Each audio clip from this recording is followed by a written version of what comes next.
بسم اللہ الرحمن الرحیم۔ پانی اللہ تعالیٰ کی بہت بڑی نعمت ہے جس سے اللہ تعالیٰ نے ہر انسان کی زندگی کو بنایا ہے، اور ہر زندہ چیز کے پیدا ہونے میں، بڑا ہونے میں، اس کا جتنا بھی ایک سرکل چلتا ہے، پانی ایک بہت اہمیت کی حامل چیز ہے اور بہت بڑی نعمت۔ لیکن یہی پانی جب اللہ تعالیٰ ناراض ہو جائیں تو عذاب کی شکل بھی اختیار کر لیتا ہے۔ یہ اللہ تعالیٰ کی نعمتوں میں سے ہے کہ اللہ تعالیٰ نے دنیا میں پانی کو ایک خاص مقدار کے ساتھ نازل کیا۔ اللہ تعالیٰ فرماتے ہیں سورۃ المؤمنون کی آیت نمبر 18 میں، وَأَنزَلْنَا مِنَ السَّمَاءِ مَاءً بِقَدَرٍ، کہ ہم نے پانی کو آسمان سے نازل کیا بقدرٍ، ایک اندازے کے مطابق، یعنی جتنی ضرورت ہے پانی کی اتنی اللہ نے نازل کیا۔ تو دو چیزیں یہاں سے پتہ چلتی ہیں، ایک کہ پانی ایک تو اللہ تعالیٰ نازل کرتا ہے، دنیا کا کوئی شخص پانی بنا نہیں سکتا۔ دوسری بات اس میں بقدرٍ، اندازے کے مطابق، یعنی جتنی ضرورت ہے جس جگہ پر اللہ تعالیٰ اتنا ہی پانی نازل کرتے ہیں۔ زیادہ ہو جائے تب بھی نقصان ہے، کم ہو، ضرورت پوری نہ ہو رہی ہو تب بھی نقصان ہے۔ تو اللہ تعالیٰ کی بہت بڑی نعمت ہے کہ اس نے پانی ہمیں دیا۔ پھر جب پانی اللہ نے دیا تو اسی آیت میں آگے فرماتے ہیں فَأَسْكَنَّاهُ فِي الْأَرْضِ، ہم نے اسے زمین میں ٹھہرا دیا۔ اب یہ جو پانی کا بہاؤ ہے، اس وقت جو صورتحال چل رہی ہے ہمارے ملک کی، اور ایک افراتفری ہے اور پانی بہت تیزی سے جو ہے نا وہ گزر رہا ہے، تو یہ اللہ تعالیٰ ہی اس کو ٹھہرا سکتا ہے۔ فَأَسْكَنَّاهُ فِي الْأَرْضِ، زمین میں ہم نے اس کو ٹھہرا دیا۔ اگر اللہ نہ ٹھہرائے پانی کو تو پانی بہتا چلا جاتا ہے۔ تو یہاں پر یہ بات بھی سمجھنے کی ہے کہ پانی کے ٹھہراؤ کے لیے جہاں ہم مختلف قسم کے سدباب کرنے کی کوشش کر رہے ہیں، مختلف قسم کے بند باندھنے کی کوشش کر رہے ہیں، وہاں پہ ہمیں اللہ تعالیٰ کی مدد کی بھی بہت زیادہ ضرورت ہے کہ اللہ تیری مدد کے بغیر اس پانی کو ہم روک نہیں سکتے۔ آگے اللہ تعالیٰ فرماتے ہیں کہ وَإِنَّا عَلَىٰ ذَهَابٍ بِهِ لَقَادِرُونَ، اور بے شک اس کو لے جانے پر بھی ہم قادر ہیں، یقیناً ہم قادر ہیں۔ دو یہاں پہ تاکیدوں کے ساتھ استعمال کیا ہوا، وَإِنَّا اور پھر آگے لَقَادِرُونَ، دونوں پہ تاکید استعمال ہوئی ہے، یعنی یقیناً ہم اس کو لے جانے پر بھی قادر ہیں۔ یعنی اللہ چاہے تو یہ پانی ابھی ختم ہو جائے، پانی ابھی جو ہے نا وہ زمین سے اس کا نام و نشان ختم ہو جائے، اللہ تعالیٰ اس کا رخ کہیں اور تبدیل کر دے، یا وہیں زمین کو حکم ہو جس طرح نوح علیہ السلام کی قوم پر جو عذاب آیا تھا، اس کے بعد جب پانی ختم ہوا ہے تو وہ زمین نے اپنا پانی واپس نکل لیا۔ تو یہ اللہ تعالیٰ ہی کر سکتا ہے۔ اسی کے ذریعے سے نباتات اگتی ہیں، اسی کے ذریعے سے معاملات اگتے ہیں، اور یہ قیامت کی نشانیوں میں سے، اگر پانی زیادہ ہو جائے نا، پانی کی جو بہاؤ ہے وہ زیادہ ہو گیا، یا بارشیں بہت زیادہ ہو رہی ہیں، یہ بارشوں کا زیادہ ہونا، کثرت کے ساتھ ہونا، بے برکتی ہو گئی ہے، چیزیں اگ کوئی نہیں رہی، اور جو اگا ہوا ہے وہ بھی تباہی اور بربادی کی طرف جا رہا ہے۔ تو نبی کریم صلی اللہ علیہ وسلم نے اس کے بارے میں چند باتیں ہمیں بتائی تھی، کچھ حدیثیں میں آپ کو بیان کر دیتا ہوں۔ جیسے ایک صحیح مسلم کی حدیث ہے، 2904 نمبر حدیث ہے، جس میں سیدنا ابو ہریرہ رضی اللہ تعالیٰ بیان کرتے ہیں کہ بے شک رسول اللہ صلی اللہ علیہ وسلم نے یہ بات ارشاد فرمائی کہ لیست السنۃ بألا تمطروا، قحط یہ نہیں ہوگا کہ تمہیں بارش نہ برسائی جائے، یعنی ہوتا ہے نا کہ زمینوں سے کوئی چیز ہی نہیں اگ رہی، بارشیں ہوں گی، آپ صلی اللہ علیہ وسلم نے فرمایا ولکن السنۃ ان تمطروا وتمطروا، لیکن قحط یہ ہوگا کہ بارشیں ہو رہی ہیں، مسلسل ہو رہی ہیں، ولا تنبت الارض شیئا، زمین کچھ بھی اگائے گی نہیں۔ اب دیکھیں آپ کہ یہی صورتحال ہے، بلکہ اگی بھی چیزیں اب تباہی اور بربادی کی طرف جا رہی ہیں کہ جب فصلوں سے وہ پانی تیزی سے گزرتا ہے تو جو چیزیں اگی ہوئی ہوتی ہیں، اور کسان ہمارا جو ہے نا وہ دعائیں کر رہا ہوتا ہے ابھی، یا اللہ اس موسم میں بارش نہ آئے، اس موسم میں بارش نہ آئے، لیکن بارشیں آ جاتی ہیں۔ تو یہ اجتماعی ایک عذاب کی جو شکل بنی ہوئی ہے، تو اس سے نجات کا طریقہ کیا ہے؟ اور اسی طریقے سے نبی کریم صلی اللہ علیہ وسلم نے یہ بات بھی ارشاد فرمائی، مسند احمد میں 12429 نمبر حدیث ہے، جس میں سیدنا انس رضی اللہ عنہ فرماتے ہیں کہ رسول اللہ صلی اللہ علیہ وسلم نے ارشاد فرمایا کہ لا تقوم الساعہ، قیامت اس وقت تک قائم نہیں ہوگی، حتی یمطر الناس مطرا عاما، حتیٰ کہ لوگوں کو بہت عام بارش دی جائے گی، یعنی ہر جگہ ایسا نہیں ہوگا کہ بارشیں ہی نہیں ہو رہی، پانی نہیں آ رہا، بلکہ پانی آ رہا ہے، اور بلکہ ضرورت سے زیادہ آ رہا ہے، اور اس سے ہوگا کیا؟ برکت ختم ہو جائے گی۔ ولا تنبت الارض شیئا، زمین کوئی چیز نہیں اگائے گی۔ اور ایک حدیث میں تو نبی کریم صلی اللہ علیہ وسلم نے یہ ارشاد فرمایا کہ اتنی سخت بارشیں ہوں گی، اتنے سخت پانی کے عذاب آئیں گے کہ یہ حدیث پہ مسند احمد کے اندر موجود ہے 7564 نمبر پر۔ سیدنا ابو ہریرہ رضی اللہ عنہ فرماتے ہیں کہ رسول اللہ صلی اللہ علیہ وسلم نے ارشاد فرمایا لا تقوم الساعہ حتی یمطر الناس مطرا، قیامت اس وقت تک قائم نہیں ہوگی جب تک کہ لوگوں کو بہت زیادہ بارش نہ دی جائے، لا تکن منہ بیوت المدر، کوئی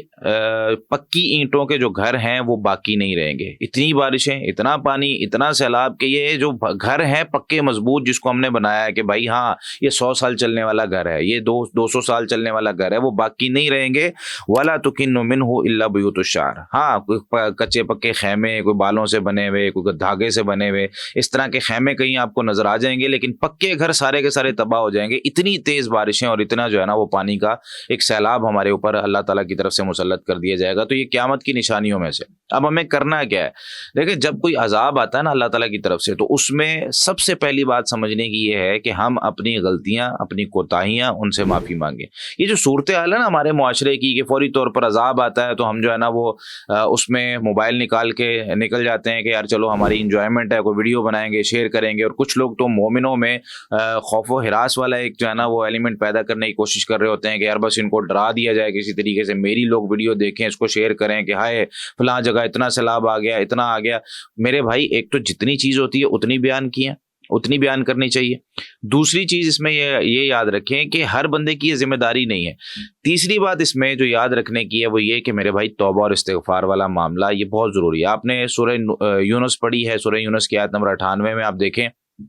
کہ اللہ تعالیٰ نے فرمایا ہے کوئی قوم ایسی نہیں تھی کہ جس کے پاس عذاب آیا ہو اور اللہ تعالیٰ نے اس عذاب کو ٹال دیا ہو، الا قوم یونس، سوائے یونس علیہ الصلوۃ والسلام کی قوم کے. انہوں نے سچی توبہ کی، عذاب آیا ہوا ٹل گیا. یونس علیہ الصلوۃ والسلام وہاں سے نکل چکے تھے کہ عذاب آنے والا ہے، لیکن اللہ تعالیٰ نے انہوں نے پیچھے سے توبہ اتنی سچی کی اور اتنے جو ہے نا وہ سچے دل سے اللہ تعالیٰ سے معافی مانگی کہ اللہ تعالیٰ نے کیا کیا، اس عذاب کو ختم کر دیا. تو میرے بھائی ہم اتنی کوئی طاقت نہیں رکھتے ہیں سب سے پہلے کہ ہم یہ سمجھیں کہ ہمیں ان عذاب سے جو ہے نا وہ لڑ لیں گے،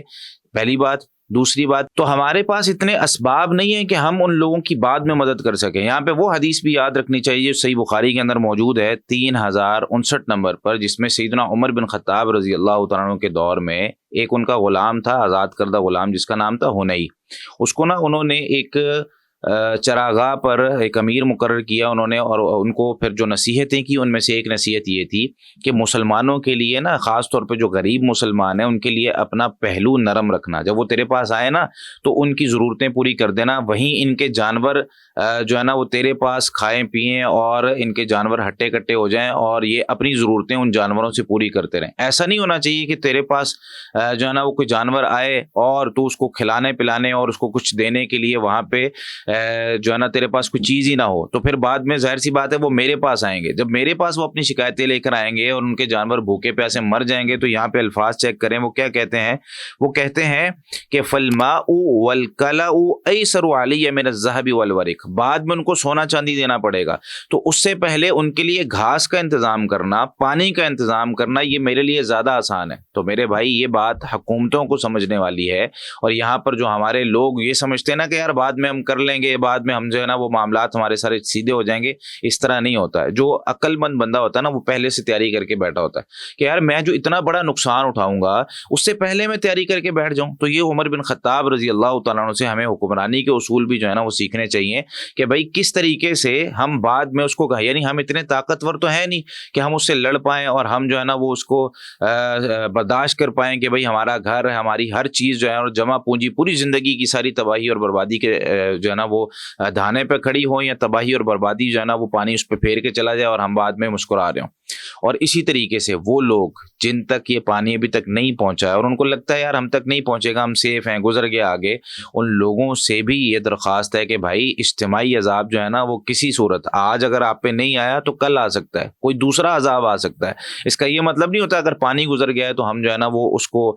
بالکل ایزی لینا شروع کر دیں اور اپنے گناہوں میں اور اپنے معاملات میں اس طریقے سے لگے رہیں. اللہ تعالیٰ سے معافی مانگنے کی ضرورت ہے اجتماعی طور پر، اور اپنے جتنے بھی گناہ ہیں وہ انفرادی طور پر اللہ تعالیٰ کے سامنے ذکر کریں کہ اللہ مجھ سے یہ ہو گیا تھا، میں نے یہ غلطی کی تھی، اب تو معاف کر دے. ہم پر قیامت کی نشانیاں نہ آئیں، ہم پر اس طریقے سے عذاب نہ آئے کہ جس کی وجہ سے ساری دنیا ہلاک ہو جائے اور تباہی اور بربادی کی طرف چلی جائے. اللہ تعالیٰ سے دعا ہے کہ اللہ تعالیٰ ہمیں اس موقع پر اللہ تعالیٰ کے قریب ہونے کی توفیق عطا فرمائے اور ہمارے سارے گناہوں کو معاف کر دے، اور ہمارے جتنے مسلمان